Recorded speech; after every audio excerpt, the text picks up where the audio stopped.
Hey, Shalom. Giving all praises to Yahweh by Hashem Yahweh Shai by Hashem HaRachakodash, the honors to our apostles and elders here at Great Millstone. So, I wanted to just come back and show the proof because I said it in the video. But since it's been a minute since I kind of went over it, kind of slipped my mind. When you go to Deuteronomy 23 and 7, like the lesson I just did, I talked about how when you go to that word in the Hebrew, Deuteronomy 23 and 7, it says Edom. When you go to the word, it says Edom, but it should say Idawam, and it just it bothered me, so I wanted to really find it, and not remember why. So when you actually go to, like, if you go to Genesis 25:30, and it says, and Esau said to Jacob, feed me, I pray thee, with that same red pottage, for I am faint. Therefore was his name called Edom.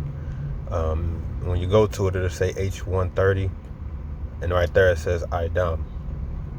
And it should say is Idawam. I just couldn't remember off the top of my head where you would find that.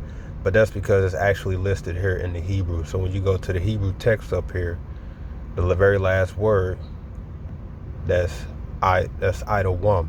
You see, it says Adawam. Adawama. You see? Adawama. In fact, one second. Okay. It's just to pull up the Hebrew text again. The point of the matter is, in summary, when you that word Edom in the Hebrew and in Deuteronomy 23 and 7 is not actually saying Edom as an idolwam. Okay, it's saying Assyrian, which in the Hebrew is Arawam. Yeah, Arawam. Yeah. And as when you go to that word, it'll tell you that it can be is written as like a clerical error in like 2 Kings 16 and 6, because when it says Doeg the Edomite as well, that's supposed to say Syrian, but it says Edomite, but it's supposed to say Syrian. So there are times where when you'll read Edomite, where it's supposed to say Syrian, and when you'll see where it's supposed to say Syrian, it'll say Edomite. And that's the case for Deuteronomy 23 and 7, because as you can see down here at the bottom, the modern Hebrew, when you look at the Da, which is the fourth character from the right, and when you look at the Ra, which is the third character from the left on the bottom here, they look identical. So the clerical error is when it came to translation. In Deuteronomy 23 and 7, they wrote Edomite instead of Assyrian, which they could have probably did it on purpose. But nonetheless, when they saw Idawam, they thought it said Idawam, which is really Arawam, which is Assyrian, because of our history with our ancestors and our relatives. Like I said, Abraham, his brother Nahor, okay, his son Bethuel, right, his children Bethuel ended up having Rebecca and Laban, right? I could pull up the tree. In fact, let me pull it up because I don't want to keep being wrong on that.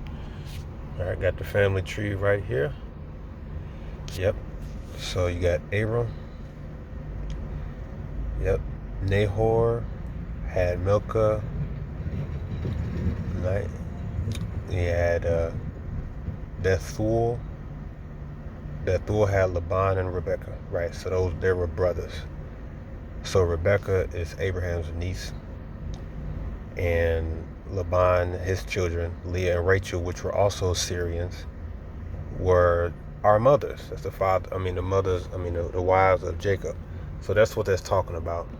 In summary, Deuteronomy 23 and 7 is referring to Syrians, because those were our relatives, and they were still around during that time, and the law said that you don't look at them sideways because that's still your family. Just like it said in Egypt, remember you was in Egypt and you was a stranger, right? Same thing, you had a stranger amongst you, right, who may have been an Israelite, a foreigner, right, and they were Egyptians. The Lord just basically said, remember the situation you was in and don't look at them left. Okay, remember that you also was a stranger in Egypt. So if you're dealing with the Israelite that thinks he's Egyptian, you're still supposed to bear with him. You don't just snuff your nose because you as well were considered a stranger. And like I said, when you go to the actual Hebrew, that word there for Edom is really Idawam.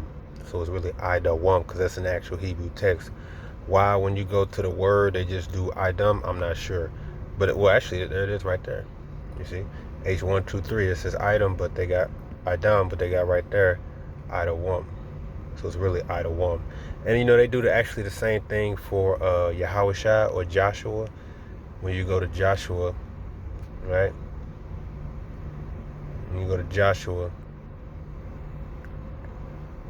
his name in the Hebrew is Yahushua, but when you go down to his name, like I just went to Joshua 1:1, H3091, right there, they put, okay, now let me go back.